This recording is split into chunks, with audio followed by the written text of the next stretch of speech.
Welcome back, everyone. The weather's finally cleared up here, and I thought it'd be fun to do a little bit of reading outside today. You might remember Myrgle, the baby kraken that I'm caring for the next few months. I thought it'd be fun to show her some of the books that I enjoyed reading when I was the equivalent of her age.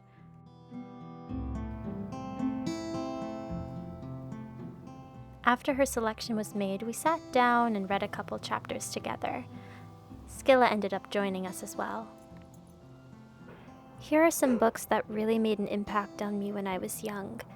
I think that you'll quickly pick up a theme of magical adventures. The Chronicles of Narnia by C.S. Lewis is still a very special book to me.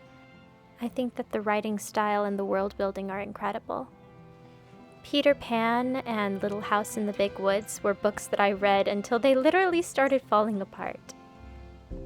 Speaking of stories that are falling apart, this leads us to the project for today. All of the stories I wrote as a kid are floating in my Google Documents or in tubs in the garage. I thought a fun way to preserve them would be to bookbind them all into one volume so that I could look back on them. I've done several bookbinding projects in the past, but I'm by no means any sort of professional, but I hope that by looking at my process, you'll be able to at least learn from my mistakes. It was a pretty chaotic time, as you will see. All was peaceful for a while until all of a sudden I heard something behind me. Meet Ingrid the harpy. She has a taste for paper. I had originally let her stay with me to keep away the mice that were eating my books, and now I'm too endeared to send her away. So, an end to our picnic with an extra person. Step 1 is to fix the most atrocious parts of the formatting and match all the fonts so that they can be printed out cohesively. I thought it would be fun to do this outside. In hindsight, I would not recommend doing that because it was way more inconvenient, but me and Ingrid still had a good time.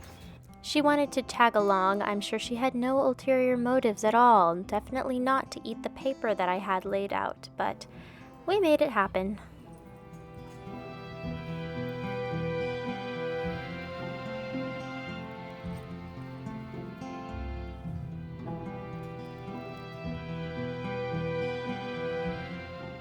After setting some clear boundaries about what we can and cannot eat, I gathered up all the papers I had collected and printed. Some of these were actually left over from being a third grader, I think. I would have been, 8 years old? These papers are ancient, and I'm shocked that they're in such good condition. Lots of little short stories, my classic girl who has fire power stories, poems. Please don't do this, it was so dangerous. There has to be a better way to get out staples. As I was removing this story from a paper, I found it was actually on top of another story, which I thought was pretty funny. I don't have a paper cutter or that much patience, so first what you'll need is a book cover that is already the size of printer paper. I let Ingrid choose which one she thought would be best, and she chose this one. I had already pre-prepared these by cutting out the text block with an X-Acto knife, so it's all ready. Once you have the main text, you'll want to also put some blank paper in the front and back of the stack. Now for my least favorite part of this whole process, trying to get it all even. I know that this is the least effective way of doing this. I was also outside on a squishy blanket, and I didn't really have the brain power to set it up like I really needed to. So if you're doing this yourself, set up something that can help you get the edges even instead of fruitlessly tapping it to try and get it to be matching. What was I thinking? I finally made it at least acceptable, and Ingrid said it was fine, so I just moved on. Next, you'll need some boards to hold down everything steady and some clamps to keep it together. I would advise also not using the ones I used. These are fake flooring boards, and they're way too flimsy to actually work, but they managed somehow. When clamping it all together, you'll want to make sure to leave a little bit of a lip at the end so that there's room for the glue. I think Ingrid felt bad for me. She started sharing her snacks. She's sweet when she wants to be. A new day, and I've chosen a much more practical place to do this project.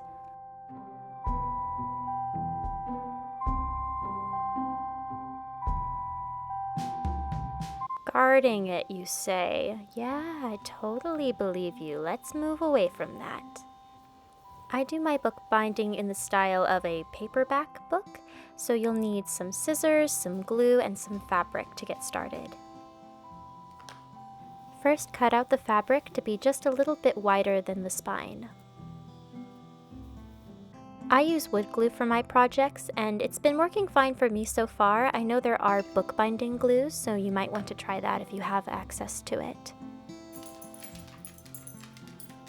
Then we'll add glue to the pages itself. You can tell I have a bad setup because there's all this gapping happening between the pages that's going to cause the glue to leak through. Ideally, you want it to be flush, like it's something solid.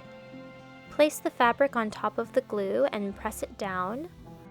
The only good decision I made during this project was using this bone tool. I've never used them before, and it worked so well. It pressed it all down so nicely and made it so much easier.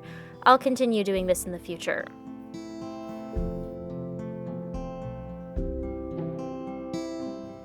A brief intermission to the dollar store because I realized I didn't have any poster paper, and that's a very necessary step, so here we go. In the meantime, the glue actually ended up drying, so I had to cut off the crusty little bits. It's okay. The binding actually worked well. I'm just happy that the glue didn't leak through like I was afraid and stick all the pages together, so I still count it as a win.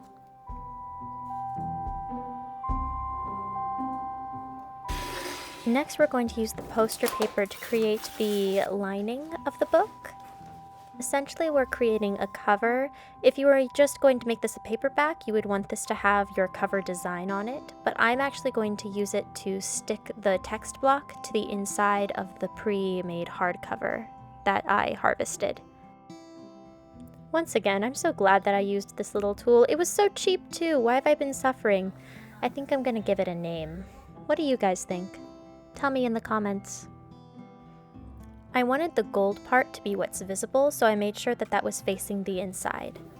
I also added a bookmark, making sure to seal the ends of the ribbon with some fire.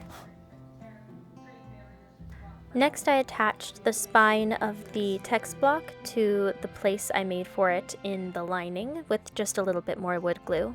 At this point, a smarter person would have let it dry, but no, I decided I didn't want to wait, and I was going to go ahead and attach it to the cover while it was drying.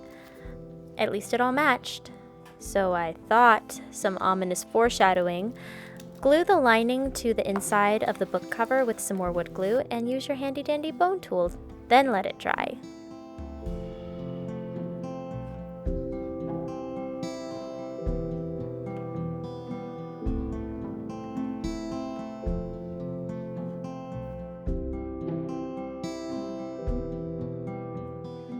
At this point, I realized that I had not lined it up correctly. I had pushed it all the way to one of the edges instead of letting there be a slight lip all the way around.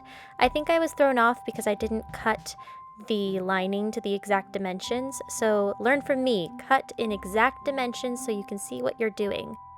I was worried for a bit that this had ruined the whole project, but it ended up not being a big deal. It wasn't super noticeable, and the binding was strong, and that's what matters.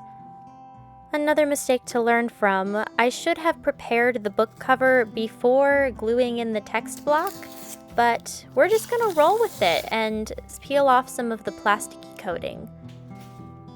Initially, I wanted to do something that looked like a living tree or something crazy, but I ended up going a simpler route. Normally, I would cut the fabric to be a little bit bigger than the book cover so I could fold it in, but I couldn't fold it in because I'd already glued in the text block, so I just cut it to the exact size and used Mod Podge to stick it together, cutting off the excess. I ended up really liking the texture it had, so we'll count this as a win as well. Then, using hot glue, I sketched out a little book detailing pattern and sealed the edges. For reference, I looked at the Whatnot book from Cameo and the Elements of Power, and the Book of Forest Lore from Barbie Swan Lake.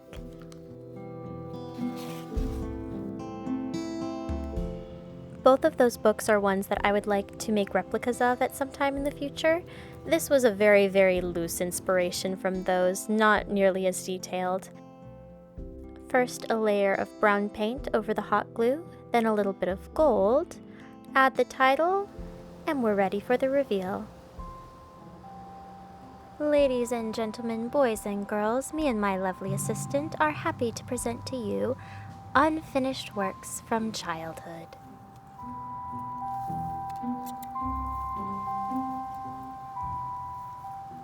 Considering that I did almost every step out of order, I think it turned out pretty good. Like my previous project, this was a fun little trip down memory lane, and also a reminder that I really haven't changed all that much. I still enjoy all the same things that I did. The bookbinding and the stories may both be a little rough around the edges, but I think Ingrid enjoyed rereading some of my old work. And she only ended up nibbling on it a little bit.